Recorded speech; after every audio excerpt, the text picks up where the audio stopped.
All right, my friends, welcome to episode 185 of Prof and Dev Play Games. I am the Professor Larry at Prof Plays Games on Twitter. Over there is Anthony, the Dev at Summerspeak. And I've got to tell you, I have never wanted something so bad in my life and not wanted that same thing so bad in my life as this. Maybe you've heard of this. Have you heard about the From Software rumor? No.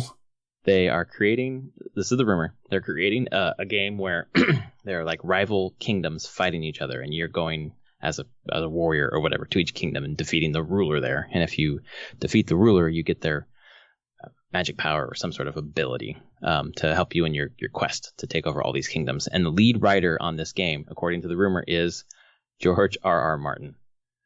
This sounds like April Fool's. It wasn't from today. It was from last week. It still sounds like April Fool's. I hope that it's a rumor that's not true, because I think book fans are going to riot if he's doing anything like that instead of writing the next book. Just accept that there's not going to be any more books. My wife said the same. We'll get the notes of Winds of Winter or whatever is partially written right now, and that's about it. We're done. No more books. April Fool's. That just is depressing to me. My wife said the exact same thing to me tonight. Of course. Just accept it. No, I move will not. on. I cannot. No, I can't move on. No. It's never going to be finished. Like everything you want in life, it never is finished. It's true. But I will say that Critical Role is kind of filling the epic twisty story in my life. Oh, So. yeah. So This last episode, crazy. Insane. And you, again, get to realize why Matt Mercer is such a good voice actor. Such a good voice actor. Because of Caduceus. Oh, God. Yeah, totally. Where it just sounded perfect. I was like, if you didn't know it wasn't Taliesin, you wouldn't know. At the beginning, I thought it sounded like Taliesin doing McCree. And then it slowly faded. I'm like, oh, yeah, it sounds just like him. Yeah. God, he's amazing. And then also the ability to like roll with the story based on how the players are changing it. So just amazing. Except the ending there where he's like, I need this break. You guys just changed everything. Okay. I need to throw out all my notes and start again. But this episode, we're actually talking about Sony's State of Play, which is their like Nintendo Direct style presentation from last week. And then if I remember, talk a little bit about the Days Gone event that's coming up tomorrow. Yeah. And then we'll talk about games that we are playing. So why don't we start with the not direct? The not direct State of Play. And just start off with just a high level thumbs up or thumbs down from what you saw. General thumbs up. Okay, cool. Like not in love with it at all, but it wasn't bad or anything. It was cold. I'll put it that way. Yeah. Without having a host kind of introducing it. It was like that. Without a host, it was just like, okay, there's a narrator and it's trailers. It just felt cold. It didn't feel like Nintendo Directs usually have people there. Like it feels more, for a better way to say it, more Nintendo-like. Like joyous, fun. The employees there that are on camera are happy to be there showing the things that they're making. I mean, the indie direct that happened, was it last week? Yeah, it was the week before this thing. I mean, the two hosts there are very charismatic, fun people. So, and they were very happy. I think warm is the right word. It is warm, and I don't know. I feel actually like the State of Play fits Sony perfectly, as in Sony is a somewhat cold and robotic company in a lot of ways. Yeah. Not in a bad way, it's just that's the image of that Sony as a corporation presents a lot of times. Right, you think they would, if they would want to pull out their personalities to kind of put in front of the camera to introduce these things, they might have someone like Shohei Yoshida, who is pretty charismatic in front of the camera, but they did not. Nope, they just wanted to go with trailer after trailer after trailer. Well, and the reason why I wanted to ask you your high-level opinion is because you're a non-PSVR user and I'm a PSVR user, and I feel like if you have a PSVR, this was an awesome presentation. I mean, I figured it should have been State of Sony VR, PlayStation VR, because that's what it felt like as it kept going. I was like, okay, clearly you're trying to sell the VR here. And I think it does a decent job selling it, saying like, hey, there's value for this thing. Right. Although a lot of things they show, I was like, oh, I could how is this not going to make people throw up? Like the Iron Man one. Oh yeah. Fun fact: I actually know the team making that. Camouflage. Camouflage, really? Is up in Bellevue, and their founder Ryan Payton graduated college with me. He was in my class. Whoa, my, really? my wife knows him quite a bit better. He was a Japanese major in the same program that she was, and he lived on my dormitory floor my freshman year. But generally, I was just around. So I've talked to him a few times since college, even since he was part of founding of Camouflage. But it's just random. I had no clue what exactly they were doing. I knew that they were doing some Unreal project. I would have never guessed a Sony Marvel funded endeavor for VR. So interesting hands to put that IP into, because what else has Camouflage done? Republic. Oh, that's right, Republic. Oh, that yeah, that was their only game that they ever did. Done. Right, I've heard him do interviews about Republic. I will say that no matter what, he is a very good about securing projects and stuff to do. Like he is a very good head CEO of a company in that regard about being able to close those business deals and keep things going and produce good quality content on top of it. So well, that's a pretty crazy IP to land. Yeah. I wasn't super impressed with what I saw, but I think it's hard to project how this VR experience will be, obviously on the flat screen. Yeah. I think playing it would be a lot better.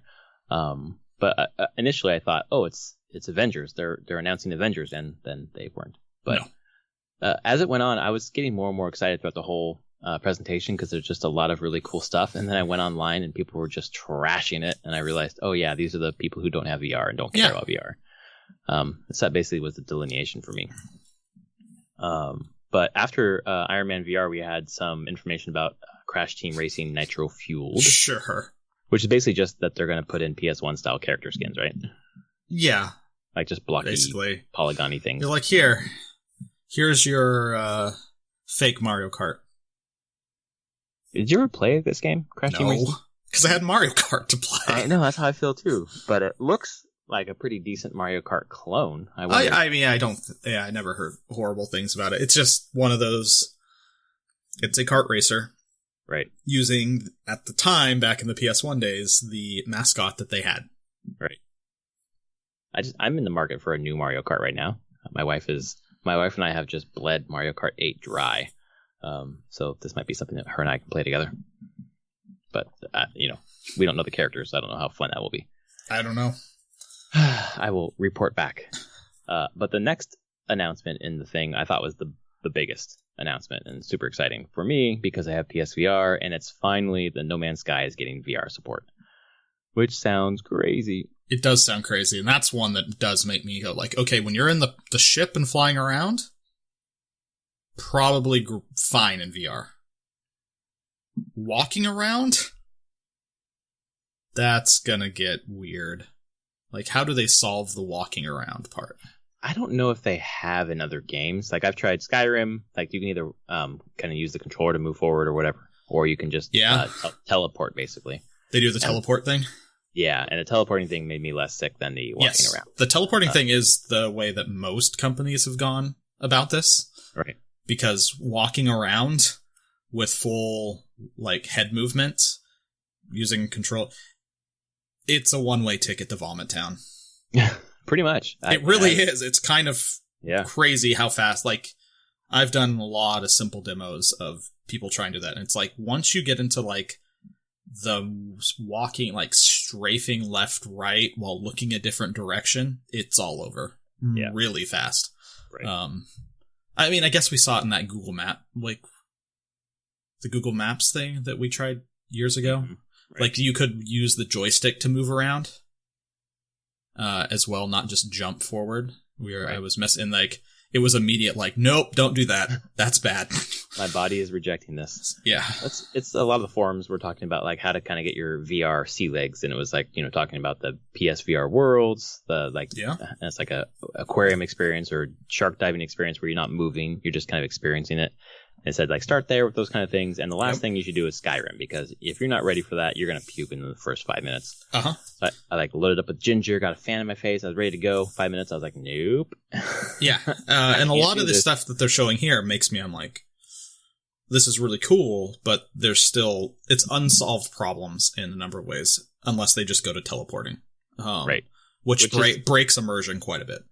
It does. And I feel like for Skyrim, it was fine.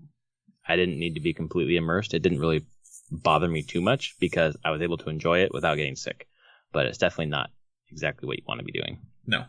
So we'll see how that works. I'm super excited for me too. For it's something that I think everyone's been wanting from No Man's Sky since it was announced, basically. So it's cool to see it finally coming. They just keep plugging away at that game, making it better and better. So yeah, it's ridiculous, and all free. All free. They are doing a new physical version with everything up to Beyond, the Beyond update. So I don't know if that's going to help them sell more copies or not, but yay for them. Next one I don't know anything about. I think I probably missed this part of the trailer, the Ready Set Heroes. Do you know anything about that game? No, this is the first time I'd heard about it. It sounds pretty cool. I think it would be up your alley as a co-opetition game, I guess. Because it's that's right. Because it's two. It's up to 4 players, and you're two teams of 2 racing through the same dungeon, independent of each other. There's 2 teams, but then you fight at the end. And based on like the speed that you move through the dungeon, things you collect, and everything. I feel as a party game, it will be great for. Yeah, that sounds awesome. You have enough people come over and have those game night type things. I think this would be a great game for that, potentially. That sounds awesome. You've sold me on the game more than they did. Sometime later this year. I don't think there's a date on that one.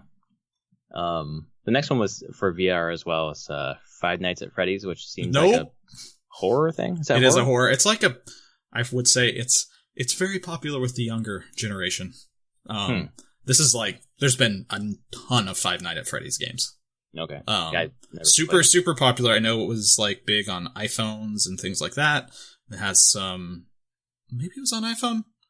I could be thinking of something else, but I know it was on Steam as well and super popular, and definitely had a younger audience type thing to it, and had a creepy bear thing, mascot. Yeah, it reminds me of like Monokuma or something, some weird bear with horror. Yeah, it's just a horror jump scary thing. Yeah, nah, I'm good. I don't need that VR or anything.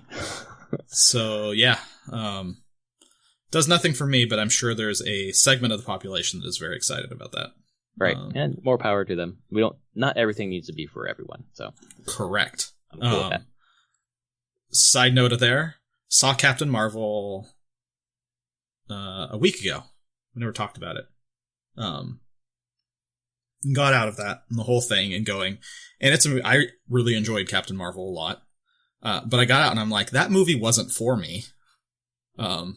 Very clearly was not. It wasn't excluding me. It was enjoyable to me, but it was not made for me. Middle-aged white dude. You think it was made for a younger female fan? No, it was made for any female fans. Oh, okay. Like, my wife got out and she's like, that ruled. She was very happy with that movie. And I was like, yeah, it was made for you. It clearly was made for you, and it thematically was made for you. So, that's cool. But again, I didn't feel like I was like excluded from it and I couldn't enjoy it. I had a lot of fun, but it was clear that it was. A ton of movies are made for our demographic, and other people can enjoy them too. So exactly. Yeah. But it was just getting out. I was like, oh, that was fun. But your wife connected on a deeper level then. Oh yeah, she enjoyed a lot of the story elements that were there. You'll like it for the music.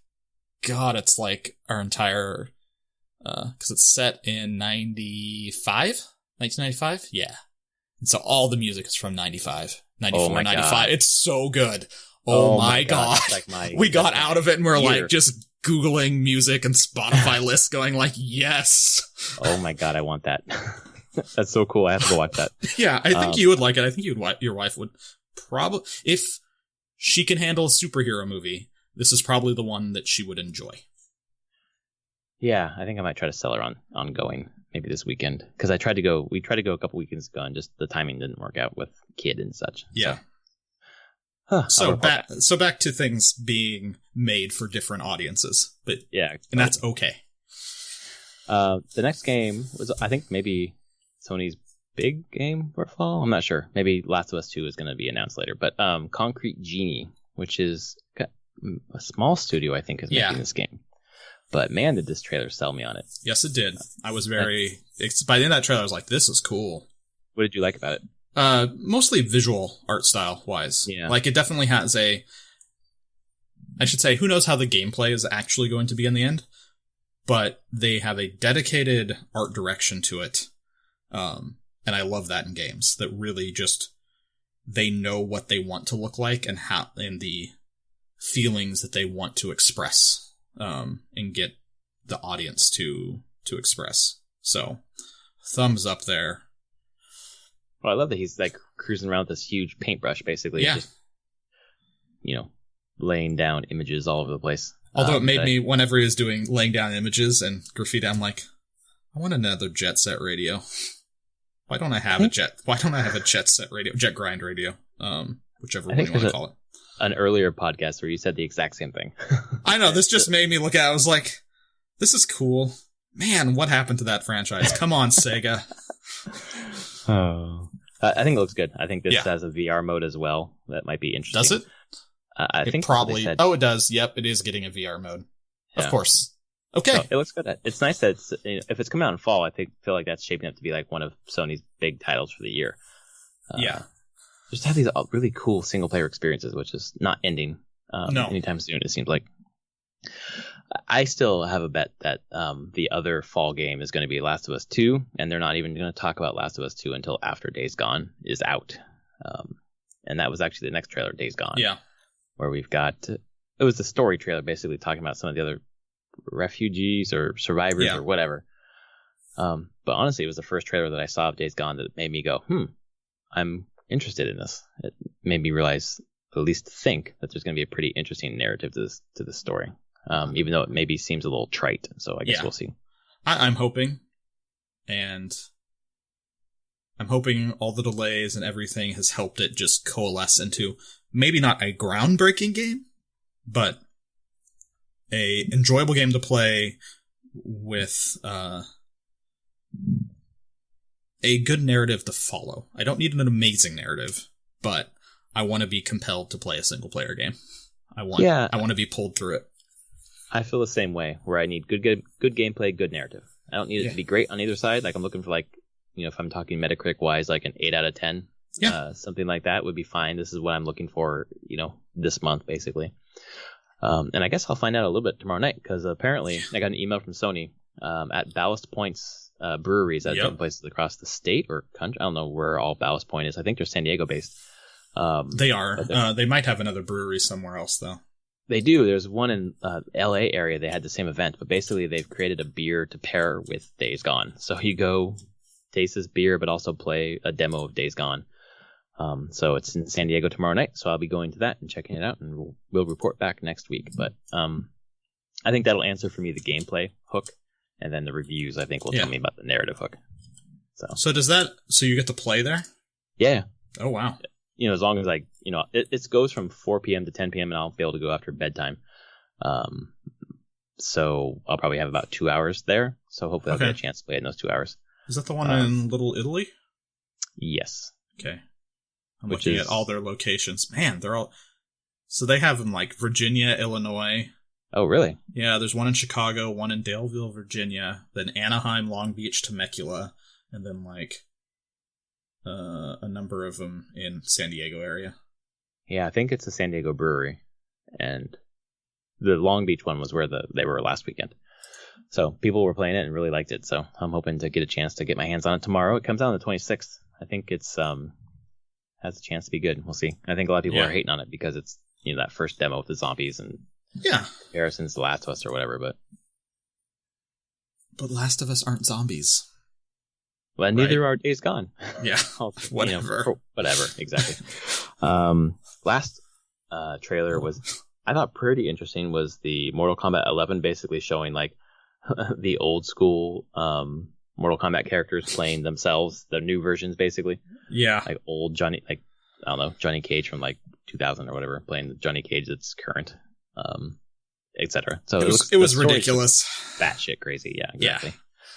My brother's super excited for this game, and we got X together and played it online on the Xbox quite a bit. So we're gonna do the same thing with 11, except for on PlayStation this time.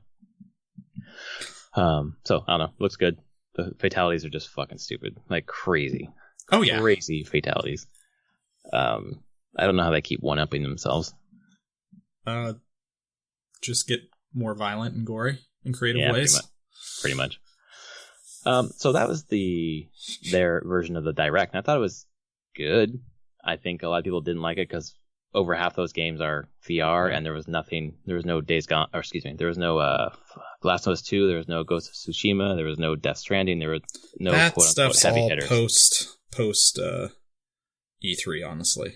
Yeah, post E3. Yeah, I don't think they'll do a huge amount before. Like, I know they're not doing an E3 event, but right. I think they'll let.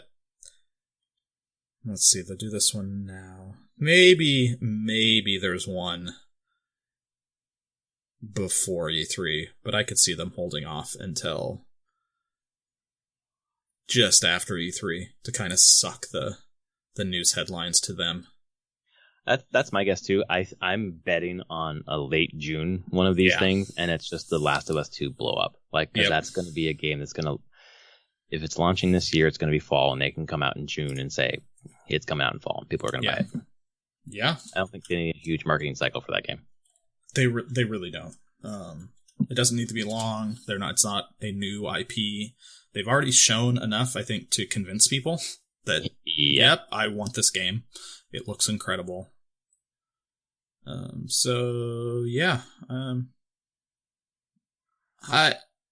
I still think it is their fall game. Last of Us 2? Yeah. I think so too. Really think it is. I think so too. I know that Naughty Dog has a history of kind of delaying their games, but I think this has been in development for quite a while, and I think this is ready to go. Yeah. And I don't see anything else huge that Sony has for fall. I don't think Tsushima's coming out at all. No, not yet. And Death Stranding is... Who knows? Who knows when Death Stranding will actually come out? Not even Kojima knows. No. Why would he know? I don't know. I don't get it. I haven't played Metal Gear, so I don't know. I mean, it's fine. You don't need to play Metal Gear. Well, you can play the first one. Metal Gear Solid still holds up. That's still a good one. Well, I love the gameplay in 5, but the story is like, what the fuck is happening? Like, one story was okay. Like, it had some twists to it. It was a little weird, but not too weird. And 2, it just went off the rails. Into insanity. Yeah. Although I've heard 3 isn't super insane, but... Isn't the 3 the one where you play as Raiden the whole time? No, it's 2. Oh, okay. 2 has the crazy twists and, like, meta narratives, and it is truly batshit insane. To a point of incomprehensible. That's why, I mean, I've mentioned it on the podcast before, I haven't played anyone since 2. Like, 2 was enough for me, like, I'm done. Like, I cannot continue with this series. Even if it looks beautiful and people love it. 2 destroyed any amount of joy I get out of it. I feel like I can hear Brad screaming at us right now. I'm sure. He's listening to this podcast, like, how much we don't understand this series. It's so great. Like, no. No, I get it from a gameplay standpoint, but... Yeah, for sure. The story is not... The story of Metal Gear, the first Metal Gear Solid was awesome. I have replayed that game multiple times, and it holds up really well. 2 does not hold up at all, and I never want to see it or touch that again. And I'm not done recovering from 2 to play 3. 4 looks super bizarre, while pretty.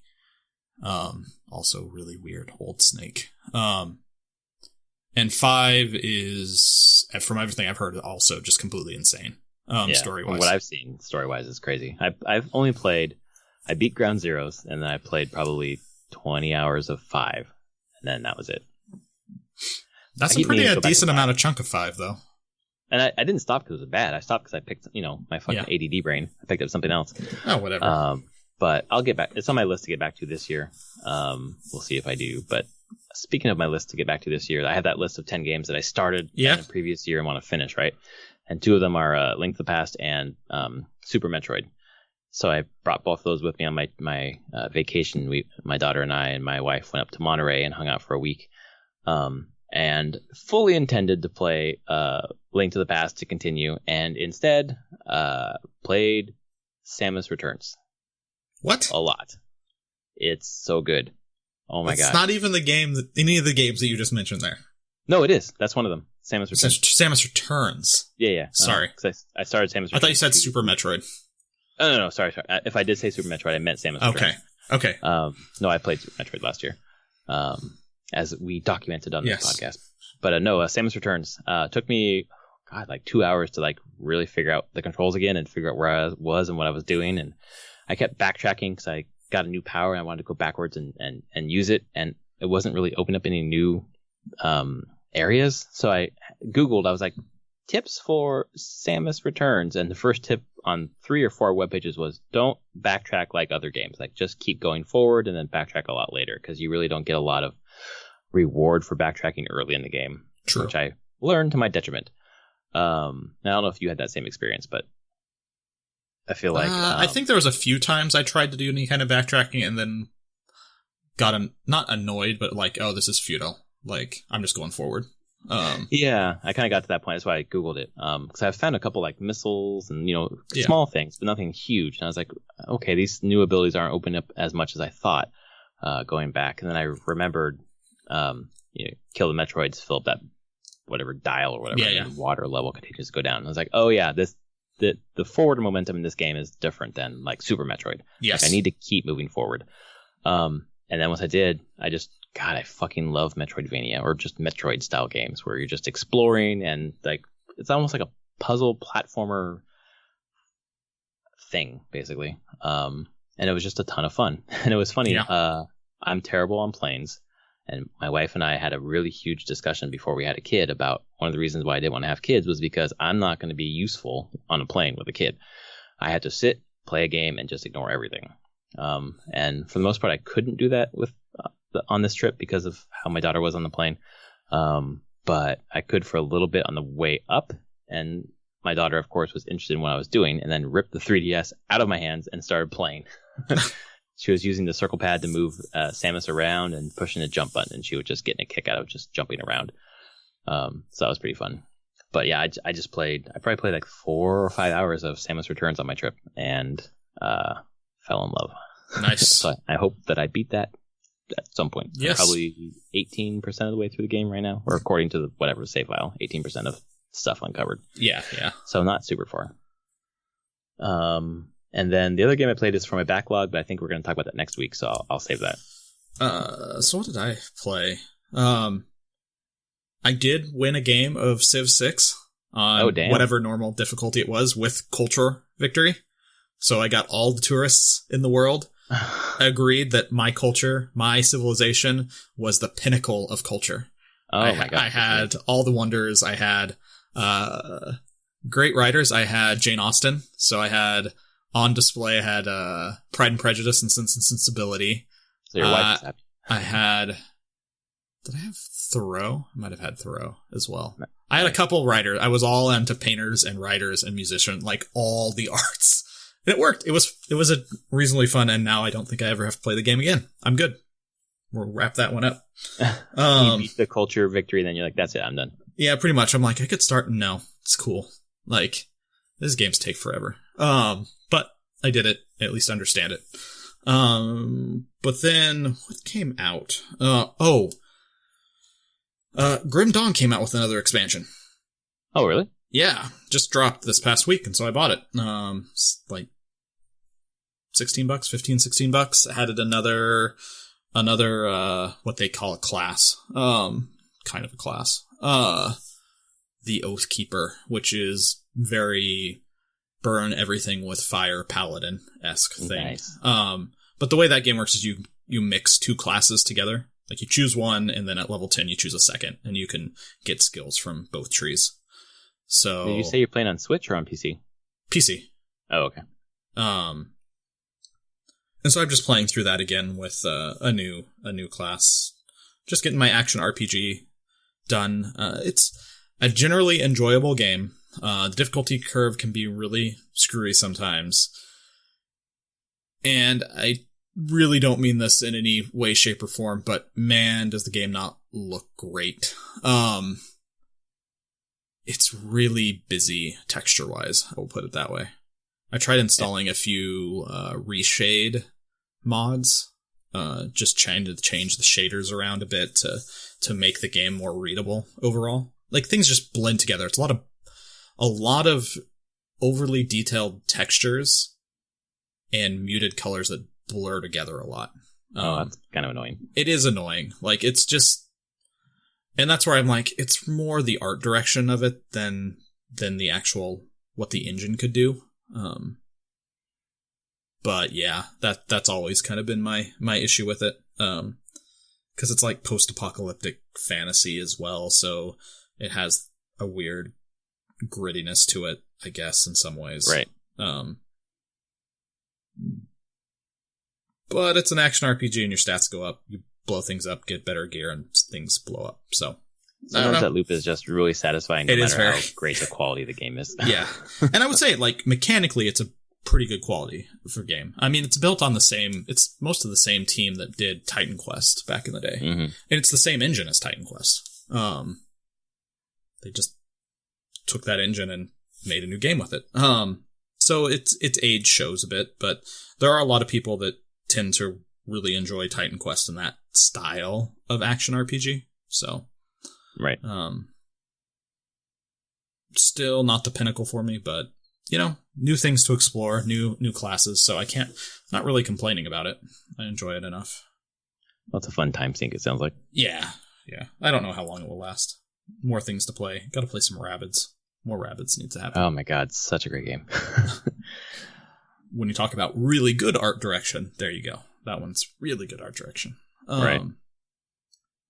There's that. And we'll see. I'm like sitting at this point this month, like looking ahead and being like, am I going to get Days Gone? Do I want it? I don't know. I think we're both in the same boat where it's wait for reviews and see what the consensus is. And, if it's a game that I'm not ready to play at that moment, I'm probably not going to get it. That's true. There's always the fall. There's always later. Yep. It's not going anywhere. That's how I feel with Yoshi, Crafted World. I really want to play that game, but there is not a chance that I have any time to play it right now. So I'm going to wait. It'll be there in a month whenever I'm ready, or, school's done in 2 months and I'll have time during the summer to play. I have so much to play, if I have time now, I'm going to be playing Samus Returns or something that I have, so I don't really need to jump.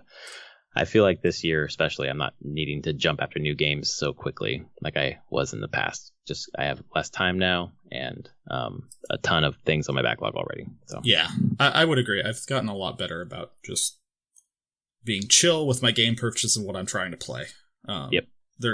Again, I keep telling myself they're not going anywhere. When I have the time and the inclination and desire to play a game, I can play it. Like, it's not gone. And that also doesn't mean I have to collect all of them all the time, which has been a big problem for years of my life. Games are not Pokemon. I do not need to collect them all. Well, that's how I feel when there's like good sales. I'm like, well, I should have them all digitally, or I should, collect all those physical games so I have them. Like, why am I doing that? Like, I bought Final Fantasy 12 a year ago. Crap! That comes out on Switch. It does, the end of this month. Shit. And you're gonna buy it for the third time. Shit. Probably. Yeah, I probably will. Is the Shovel Knight thing coming out? Yeah, it's coming out next week. Is it next week? I thought it was June. Because they pushed it back. They pushed it back, so it's probably June now. The list I'm probably looking at doesn't have the... Shovel Knight King of Cards.